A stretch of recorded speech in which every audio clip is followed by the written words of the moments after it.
ଅନିଲ ମଣ୍ଡଳ ଅଲଗା ହେଇଛି। ଆମ ଘରକୁ ଫୋନ କରି ଯାଇଥିଲା। ଆପଣଙ୍କର ଅଜୟ ଦାସର ସମ୍ପର୍କ? ହଁ ଆଜ୍ଞା, ମୁଁ ଅଜୟ ଦାସର ବାପା।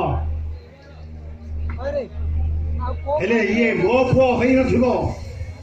ମୋ ପୁଅ କେବେ ଆତ୍ମହତ୍ୟା କରିପାରିବନି। ମୋ ପୁଅ ଗୋଟେ ଗରିବ ବାପାର ପୁଅ ହେଇଥାଇପାରେ, ହେଲେ ଫିରୁଙ୍ଗି କା ପୁରୁଷ ନୁହଁ।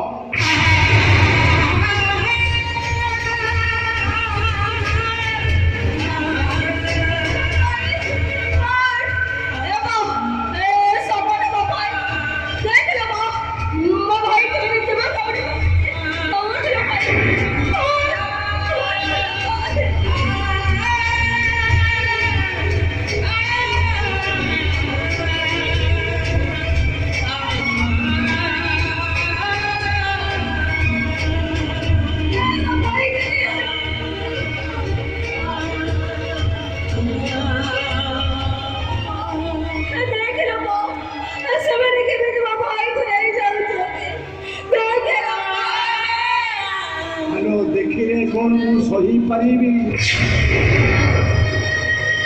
ମୁଁ ତା ବାପା ଜନ୍ମ କରିଥିଲି, ଷ୍ଟେସନରେ କୁଲେଇଗିରି କରି ଛୋଟରୁ ବଡ଼ କରିଥିଲି। ଭାବିଥିଲି ମଲାବେଳେ ମୋ ପାଟିରେ ଟିକେ ନିର୍ମାଲ୍ୟ ପାଣି ଦେଇଥାନ୍ତା, ମୋ ମୁହଁରେ ନିଆଁ ଦେଇଥାନ୍ତା। ମୁଁ ତା ପଟ ମୁଣ୍ଡ ଦେଖିବି କେମିତି? ଏ ପୁଅ, ବାବୁ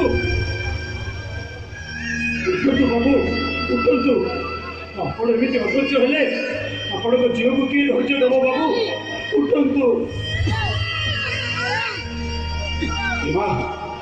ଏ ବିଷୟ ତୋ ମାଆକୁ କିଛି କହିବୁନି, କାରଣ ସେ ଗୋଟେ ହାର୍ଟ ପେସେଣ୍ଟ।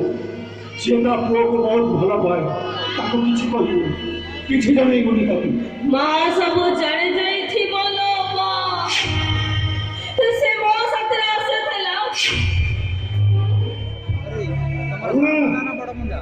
ଅରୁଣା,